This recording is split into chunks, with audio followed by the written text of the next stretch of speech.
Now to what is turning out to be a crisis in Europe. The U.S. working to bolster the continent's energy supply in case of potential Russian invasion of Ukraine. And we want to get straight over to Kayla Tausch, who's in Washington this morning, who's monitoring all of it. Kayla, good morning.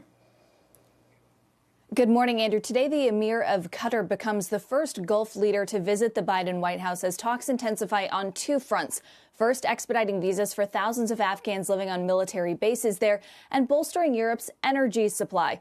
Qatar and the U.S. are vying for the top spot as the world's top liquefied natural gas supplier, making the Middle Eastern peninsula an invaluable partner in replacing Russian gas in Europe if an invasion of Ukraine would trigger sanctions that would cut off Europe's access. Now, take a look at this. There is a sticking point here. Qatar has moved aggressively to ink long-term deals with partners in China and Southeast Asia to stabilize revenues. And traders suggest some 60% of Qatar's gas is already promised to end buyers elsewhere. That makes it really difficult to cancel contracts and redirect the ships as the U.S. is currently negotiating. Now, U.S. terminals do offer more flexible contracts with fewer restrictions, but already politicians like Senator Elizabeth Warren have taken note of high heating prices as consumers grapple with inflation in every corner of life. And you see natural gas prices have risen 92% in the last year. In Europe, time is of the essence. An EU official tells me the continent's full gas storage capacity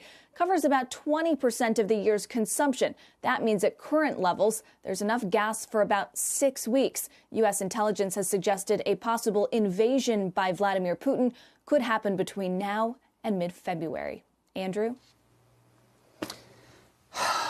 I mean, when you talk to folks in the administration, what kind of influence do you think they really have over this whole conversation or not?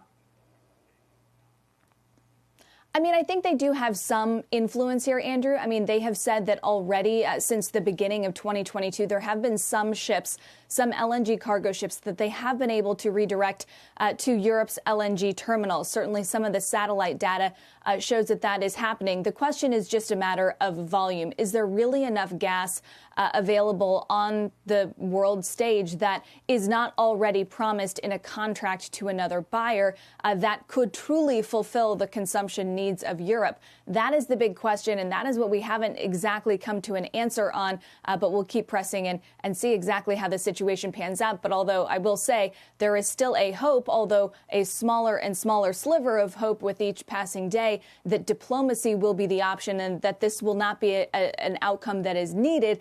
That being said, they are working to negotiate behind the scenes, but the outcome still remains unclear. Right. Shepard Smith here. Thanks for watching CNBC on YouTube.